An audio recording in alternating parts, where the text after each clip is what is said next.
তো hello guys, welcome back to other video for football queries YouTube channel. তো তোমাদের সকলকে আবারও স্বাগত জানাই আমাদের এই নতুন ভিডিওতে ইউটিউব চ্যানেলে। তো আমরা অনেক দিন পরেই আসি, খুব সম্ভবত লাস্ট আমরা ভিডিও এনেছিলাম যেটা ছিল ব্লগের, সেটা কিন্তু হচ্ছে ডার্বি ম্যাচে, সেটা কিন্তু 1-0 গোলে ড্র হয় এবং তারা সেখানে কিন্তু তোমরা কিছুজন আমাদের সাথে দেখা করেছিল, সেখানে কিন্তু তোমরা খুব নিজেদের মতো ভালো করে নিজেদের চ্যানেল ভেবে ভালো মতো রিয়াকশান দিয়েছো, আর ম্যাচের প্রিভিউ বলেছো, ম্যাচের রিভিউ দিয়েছো এবং মোটামুটি সব অল ওভার দেখতে গেলে ব্লগটা আমার খুবই ভালো লেগেছে এবং তোমাদের আশা করি ভালো লেগেছে।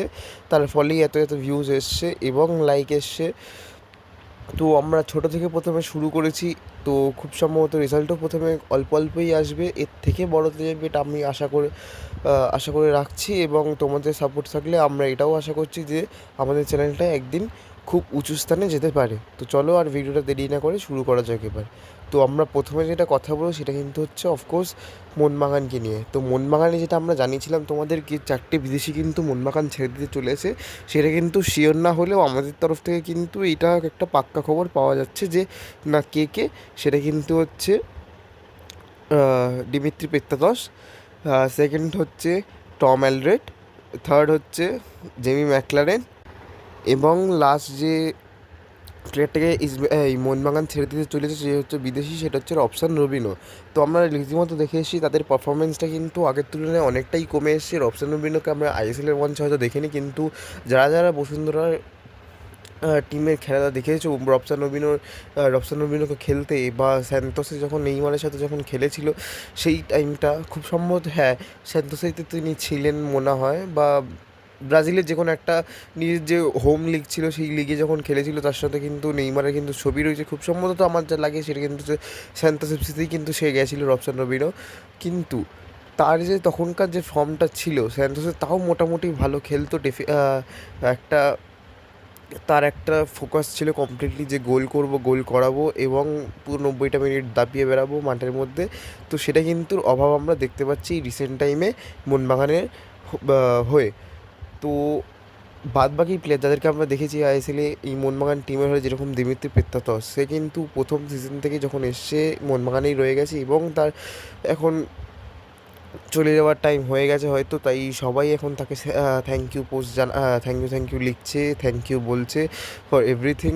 তো দেখা যাক এবার তার তার ব্যাপারটা কী হয়, কিন্তু আমার যা মনে হয় তার মধ্যে কিন্তু একটা গুড পোটেনশিয়াল রয়েছে। তাকে যদি একটু ফিট করে নেওয়া যায় তাহলে কিন্তু সে কিন্তু ভালো মতো ঘোড়ার মতো দৌড়াতে পারে এবং দাপিয়ে বেড়াতে পারে পুরো মাঠটা জুড়ে।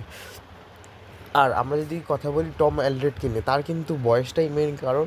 তার কিন্তু খুব সম্ভবত 32 কি 34 মতোর বয়স হতে চললো এবং সাথে সাথে তিনি কিন্তু একটু ফিটনেস ইস্যু দিয়ে ভুগছে। সে কিন্তু মাঠে যখন খেলে তাকে কিন্তু দেখে বোঝা যায় না যে কোনো ফিটনেস ইস্যু আছে বা তিনি খেলতে পারছেন না। সে কিন্তু পুরো দমেই খেলে, কিন্তু উইদাউট প্লেয়িং দ্য 90 মিনিটস সে কিন্তু যখন প্র্যাকটিস সেশনে থাকে তাকে কিন্তু অনেকটাই ঝিমিয়ে পড়ে এবং সাইড লাইনে কোনো সময় গিয়ে প্র্যাকটিস করে এবং রিহ্যাব করে। তো তাই তাকেও হয়তো ম্যানেজমেন্ট ছেড়ে দিতে চলেছে। এবং দ্য লাস্ট সেটা কিন্তু হচ্ছে জেমি ম্যাকলারেন কিন্তু একজন বক্স স্ট্রাইকার, আমরা খুবই ভালো করে জানি। সে কিন্তু মোহনবাগানের জন্য অনেকই করেছে, কিন্তু মোহনবাগান ম্যানেজমেন্ট যেটা জানাচ্ছে, আমরা যেটা বুঝতে পারছি বা আমাদের পক্ষ থেকে যে আপডেটটা পেয়েছি, সেটা কিন্তু হচ্ছে যে মোহনবাগান ম্যানেজমেন্ট এটা ভাবছে যে যত টাকা দিয়ে তাকে আনা হয়েছিল সেই টাকা দিয়ে কিন্তু তিনি ওয়ার্থ ইট হতে পারেননি মোহনবাগানের জন্য। সে কিন্তু খুব সম্ভবত 8 কি 10 কোটি টাকার প্লেয়ার হয়ে এসেছিল মোহনবাগানে, কিন্তু সেই টাকার অনুমানে সে কিন্তু পারফরমেন্সটা তুলে দিতে পারেনি মোহনবাগানে। সে কিন্তু খুব সম্ভবত 9টা গোল করেছে এই সিজনে এবং কিছুটা আপার পোর্শন অফ দ্য গ্রাউন্ডে তিনি কিন্তু কভার করে বেরিয়েছে এবং তার কিন্তু উচিত ছিল যে ওই টাকাটা নিয়ে সে যতই বক্স স্ট্রাইকার হোক কিছু ডুয়েল উইন করা এবং সেখান থেকে গোলে কনভার্ট করা বা অ্যাসিস্ট করা। তো সেটা কিন্তু তিনি সক্ষম হয়নি, খুবই কম গোল করেছে এই বছরের তুলনায়। কেননা এই বছরে কিন্তু তারাও কিন্তু রেসে খুব লাস্ট অবধি টিকে ছিল। ইস্টবেঙ্গল যদিও ড্র করতো বা হেরে যেত তাহলে কিন্তু তারাই চ্যাম্পিয়ন ঘোষিত হতো। তো এটাই বলার ছিল যে এই 4জন বিদেশিকে কিন্তু ছেড়ে দিতে চলেছে খুব সম্ভবত মোহনবাগান। আর তাদের বিরুদ্ধে কিন্তু নতুন নতুন যে প্লেয়ারগুলো আসে সেটা কিন্তু আমরা শুনতে পাচ্ছি যে খুবই ইয়ং হবে। তার মধ্যে একজন আমরা বলেছিলাম যে একজন অস্ট্রেলিয়ার প্লেয়ার, আরেকজন ফ্রান্সের প্লেয়ার। তো দেখা যাক এবার তাদের কী হয়, সেটা কবে কী সাইনিং আসে না আসে। এবং আমরা যদি কিছু ডোমেস্টিক নিয়ে কথা বলি, তার মধ্যে কিন্তু প্রথম যে নামটা উঠে আসে সেটা কিন্তু হচ্ছে সাহিল হরিজন, কিছু একটা নাম আছে, তার সাবটাইটেলটা আমি জানি না, কিন্তু সাহিল বলে তার নাম রয়েছে, এইটুকুনি আমি জানতে পেরে গেছি।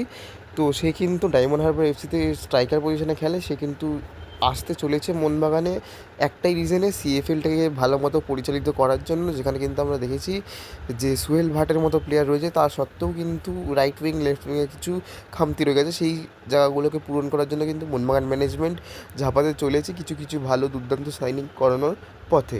এবং সাথে সাথে আমরা শুনতে পেয়েছি যে বাজারে এটা ঘটছে যে সায়ন ব্যানার্জি, ইস্টবেঙ্গলের ঘরের ছেলে, তাকে কিন্তু মোহনবাগান তাদের ঝোলার মধ্যে রাখতে চাইছে এবং তুলে ফেলেছে, খুব সম্ভবত এটা বলে ফেলেছে অনেকজনে। কিন্তু এখন আমরা যেটা আপডেটটা পাচ্ছি সেটা কিন্তু একদমই না, মোহনবাগান কিন্তু সাইনিংটা কমপ্লিট করেনি, তার সঙ্গে অনেকটাই অ্যাডভান্স স্টেজে কথা বলে ফেলেছে সায়ন ব্যানার্জির সাথে। আমরা এটা কিন্তু প্র্যাকটিক্যালি আমরা কিন্তু এটা ভেবে দেখতেই পারি, তাকে কিন্তু অফকোর্স ফার্স্ট টিমের জন্য কিন্তু নিচ্ছে না, হয়তো রিজার্ভ টিমে রাখবে। সে কিন্তু রিজার্ভ টিমে থাকলে কিন্তু গেম টাইম একেবারেই পাবে না, যেরকম ইস্টবেঙ্গলে পাচ্ছে না।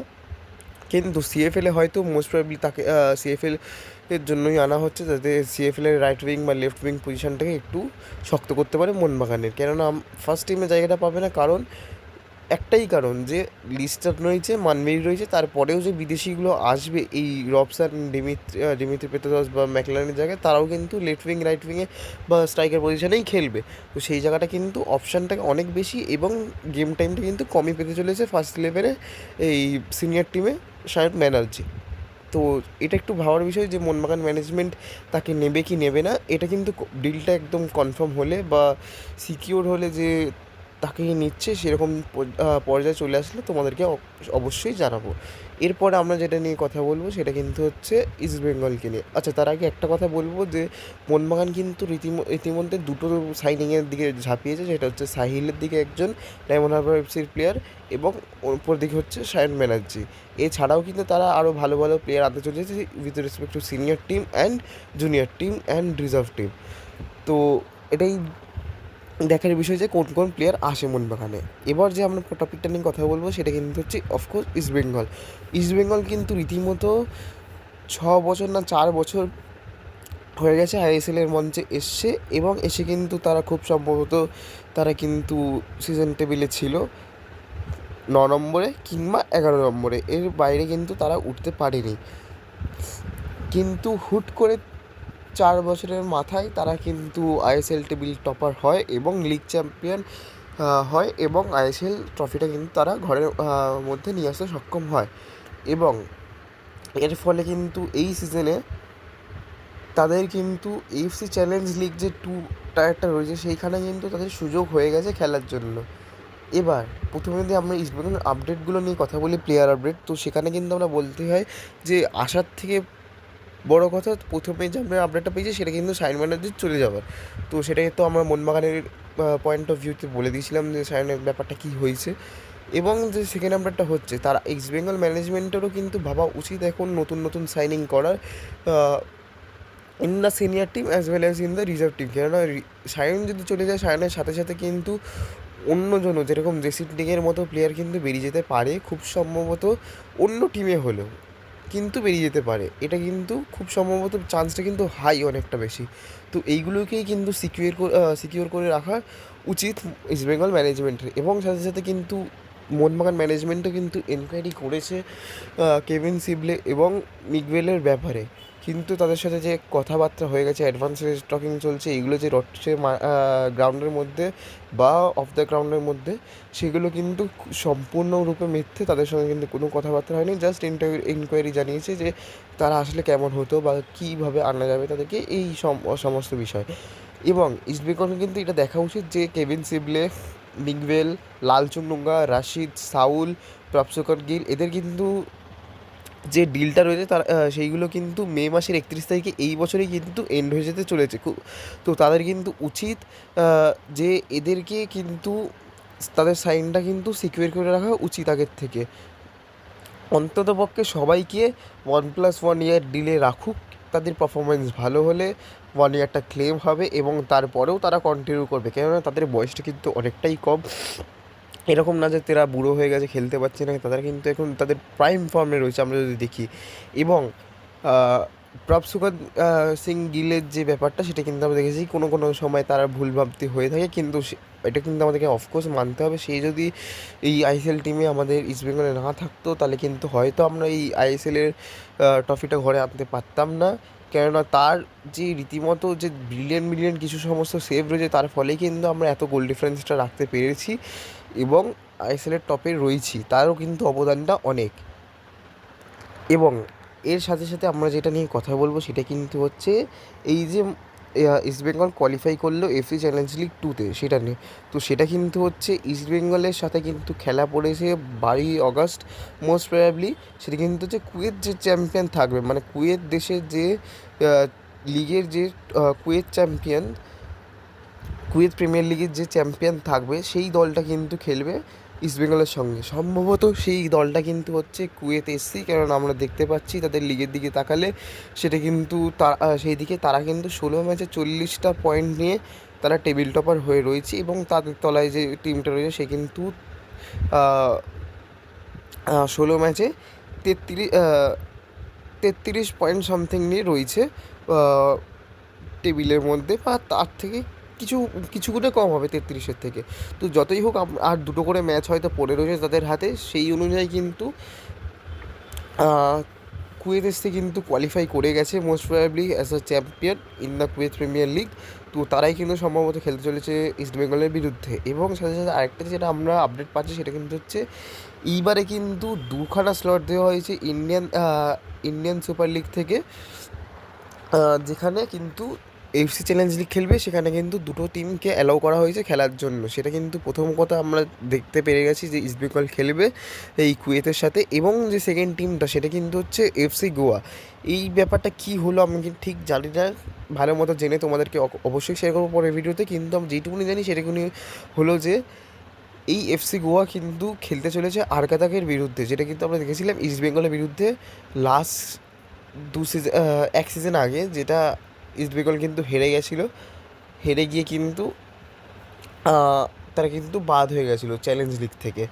তো এবার যে আমাদের যে টপিকটা আসে সেটা কিন্তু হচ্ছে এই টিম, মানে আমরা যেটা চাইছি যাতে কোনো টিমের সাপোর্টাররাই চায় না যারা তাদের টিমটা হেরে যাক, কিন্তু এখানে যদি এই দু দল যদি হেরে গেলে কিন্তু তাদের অবশ্যই লিগ খেলা পড়বে চ্যাম্পিয়ন্স লিগে, মানে চ্যাম্পিয়ন্স লিগ না সরি, চ্যালেঞ্জ লিগে। তো চ্যালেঞ্জ লিগে কিন্তু ভুটান, নেপাল, পাকিস্তানের মতো কিন্তু টিমগুলো আসে, সেই টিমগুলো কিন্তু আমাদেরই মতো না খুব বেশি হাইফাই না খুব লো বাজেটের, অ্যাভারেজ তাদের ডিফেন্ড করা যাবে এরকম একটা পর্যায়ে রয়েছে।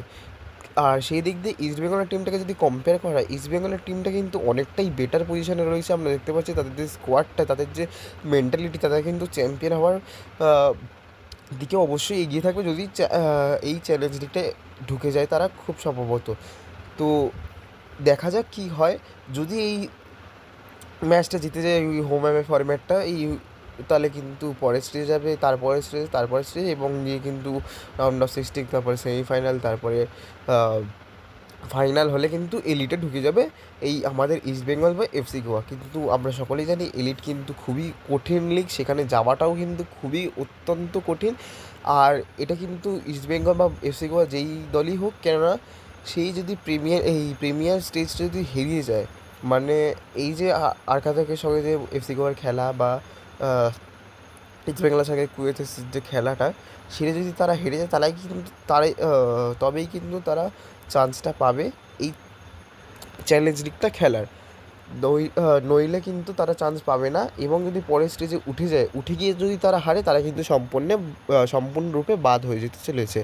তো এই ভিডিওতে এই কটাই ছোটো ছোটো আপডেট দেওয়া ছিল। এই পরের ভিডিওতে কিন্তু আরও কিছু আপডেট রয়েছে, সেখানে কিন্তু প্লেয়ার রিলেটেড অফকোর্স আপডেট থাকবে এবং আমরা এফসি গোয়ার আপডেটটাকেও কভার করার চেষ্টা করব খুব সম্ভবত।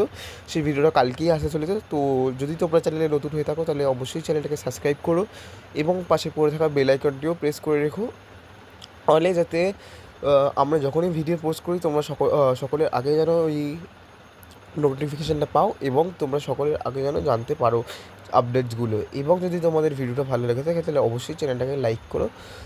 তো ততক্ষণের জন্য ধন্যবাদ।